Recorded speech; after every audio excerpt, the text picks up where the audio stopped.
Hello, today I want to show you my game which was played yesterday at the start of the Open Veens tournament. Uh, as I said, the tournament started yesterday, the first round. So this was my first game in it against Harry Verhoef, a player I have played before. Yeah, let's look at the game. Harry started with 1d4. I think he never played it before against me. He normally plays e4. So I played my normal move, knight f6, and then he played bishop g5, and we got in a Trompovsky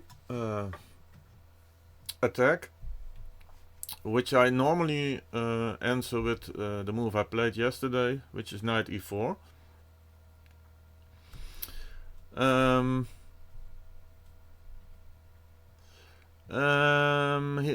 There are three good possibilities here for white, I guess, which was the one he played, bishop h4, and there's also bishop f4,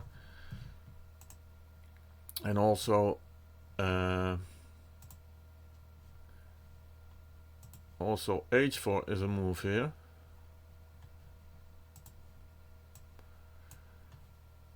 But the option Harry chose is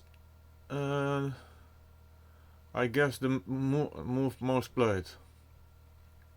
Although Simon Williams would definitely have preferred h4, which he calls Harry the AH pawn.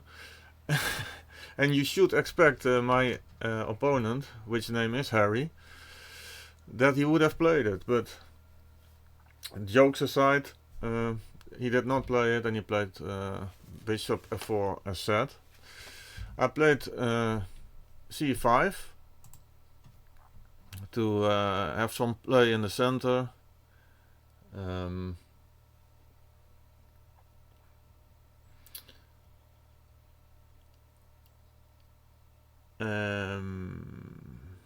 Yeah, what would I say? Yeah, to attack the d pawn, and normally it's good to exchange c pawn for d pawn, because then you have one central pawn more than your opponent in that case, at least in this game. But he played f3. This is all theory. I give a check on a5 to make a setup not so easy. That after knight f6 he can go knight c3 or something. So now he has to choose. He cannot actually develop a piece. He can play knight d2, but it's a little bit passive here. And I could exchange for example two times, and then white cannot castle anymore,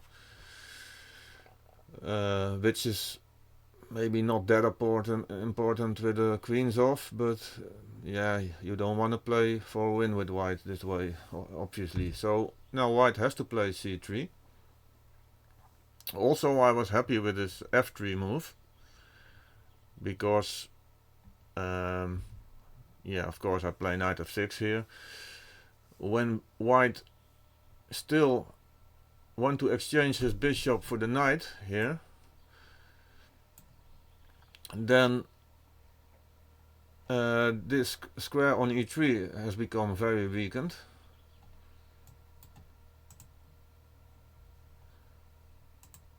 I mean, for example, let's say white play this move, then we play here, then this square. No, not that move. How do I... This square, I don't know exactly how to pinpoint this, but you see what I mean. This square has become weak for white then, and this bishop can has easy play on these black squares, so that's not good for white.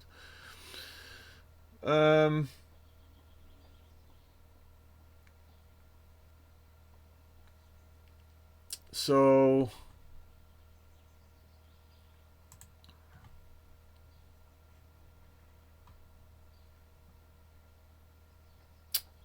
So that didn't happen.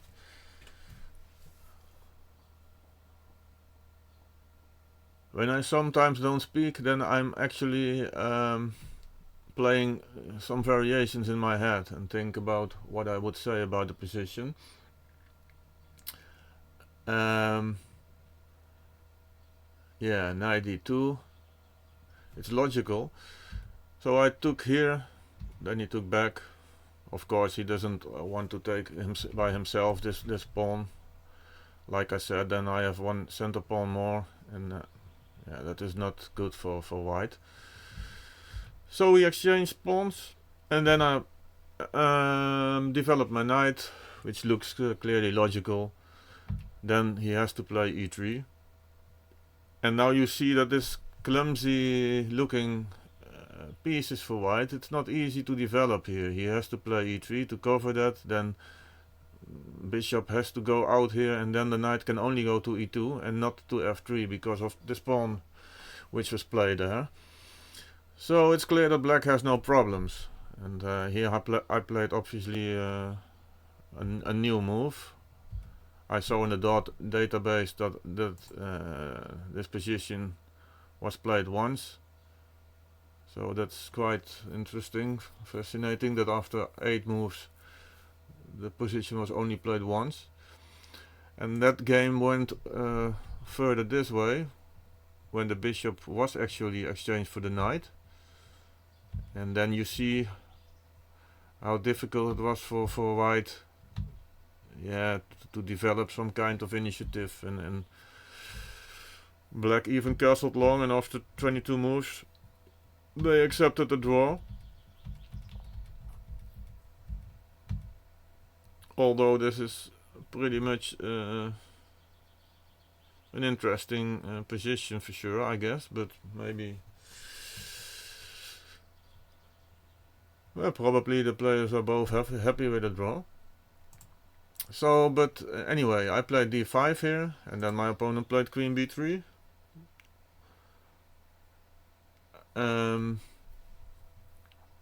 And now I had to make a plan. How do I want to go further?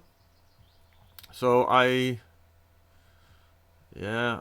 was thinking about bishop f5, but maybe then later he can push it back. So I decided in the end for the e6 move, also because then this bishop can go, to make building an eventual attack is a big word, but so white cannot develop easily without losing a knight, or at least have to defend it. So white prevents it. So now after a move like bishop b4 he can play knight c3. So I decided first to quietly develop to active squares. I think I have more space, and yeah, I was quite happy here already with my position. So white played knight c3. I castled, then rook c1. Then I played a6.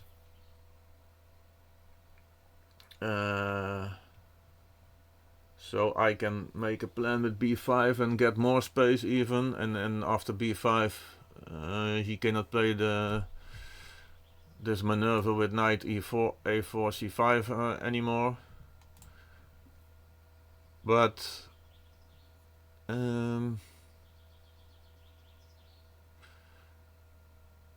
of course I would like to pinpoint I cannot play this immediately, because then he can play knight d5, knight takes d5 for example, and then take my knight on c6. So I have to prepare this. So he played bishop d3. It's an obvious move, of course. Then I played bishop d7. Which was quite tricky, because it looks not so good, because it looks like white can take here, then take here, and only then take here, because then the bishop is hanging, because the knight has gone on f6. So I cannot play rook b8 then. But when I was thinking about this, I thought, yeah, it's playable because I have this interesting move. Rooks can also go upwards, of course. And then after queen b3, I think this is the only move. Then I also get my other rook in the game with tempo. Of course, this rook is not really in the game, but yeah, and then I have quite an initiative, and he can play this move. But I was thinking maybe, I don't know if this is working. But during the game I thought it's at least interesting. And then he must watch out because his bishop threatens to be trapped. But I was not completely sure about it. So I don't know if an alternative here was not to play rook b8. But I was thinking during the game, maybe I can prepare it with this move. So then the queen cannot go to c2. And it threatens to take the bishop on d3, so he has to move this bishop. Because knight e2 is also a possibility, but you don't want to give up this bishop probably. And I was thinking maybe only then rook b8.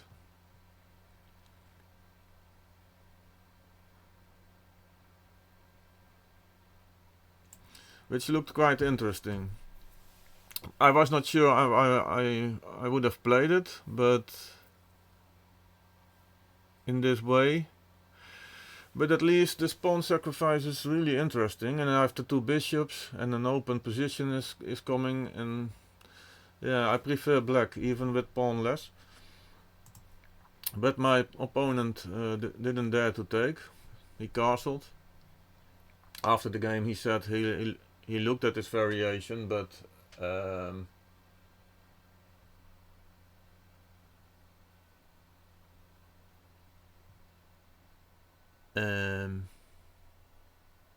yeah, he didn't dare to play this pawn, to take this pawn. I played b5 to get a space advantage, and it's already very difficult for white to have a plan here. I was thinking maybe he has to play something like a plan with f4 or f5, or but yeah, the e3 pawn is still leaving behind. So he played bishop b1, and then in the end I decided for rook f to c8. So this a rook can also play a part on the a or b file, and that's not going to happen when I play rook a to c8. So my opponent went queen d1. I think he was preparing for knight b3 with this move, so I don't want to allow that in a easy manner. So I played queen b6, and then sometimes there can tricks happening on d4. So he played king h1 to at least make that less strong. Then I played a good move, knight a5. It's the way to go further, because all my pieces are developed here. Even the rook on a8 is not bad, of course. But I had to make a plan and to get more space, and so I thought knight a5 was the best move, according to the computer also. And I don't want to play it immediately to c4, because then he can exchange it. Maybe it's a possibility, but this knight on d2, yeah, it's of course not active, so I don't want to exchange it that easily. Yeah, my opponent is trying for counterplay now with f4. But it looks very slow. It's not. Yeah, it's not really. I thought something. It is really dangerous or something. So, in the end, I decided to play b4 to get more space and to drive the knight away. According to the computer, it could best have been played to a4. But then I thought, yeah, it cannot so easily reach c5, and it's out of play on the a knight on the rim is dim, like they say. So I can push my queen away, and then I have a very good position. But my opponent played the more passive. Yeah, I should have said passive. Knight e2. After which I already bishop b5. Also to the computer, again, this was the best move which I played. And so white is in a pin now. And after a long thought, my opponent actually made a blunder, which immediately loses the game. And that is rook e1. He should have played rook c8, then queen e1 or something like that. But he played rook e1. And after my knight g4, the game was immediately finished, because, yeah, it looks like I blunder my bishop, but he cannot take it because of knight f2. And he also has not a good move to play after a bishop of f2 is of course not possible, and after bishop g3. Then I can take this pawn and win immediately also his queen, because his pieces are so clumsily placed. So, yeah, there's no way white can defend himself. Because when he can play, of course, this move to protect his bishop, but then this still comes, and there's still this queen, which is lost for white. So, yeah, the game immediately finished because of this move, and my opponent resigned after knight g4. Of course, a rook f2 should have been the same way. Then still he cannot take, then he loses queen and the rook. So my opponent had to resign. So this was the first round of the Open Veens. I will try to make a game analysis of each round. This tournament is 7 rounds. And I hope you like it, and I try to tell something about the game, and hopefully something which is interesting for you to learn a thing or two. And yeah, I hope you enjoyed, and see you next time, guys.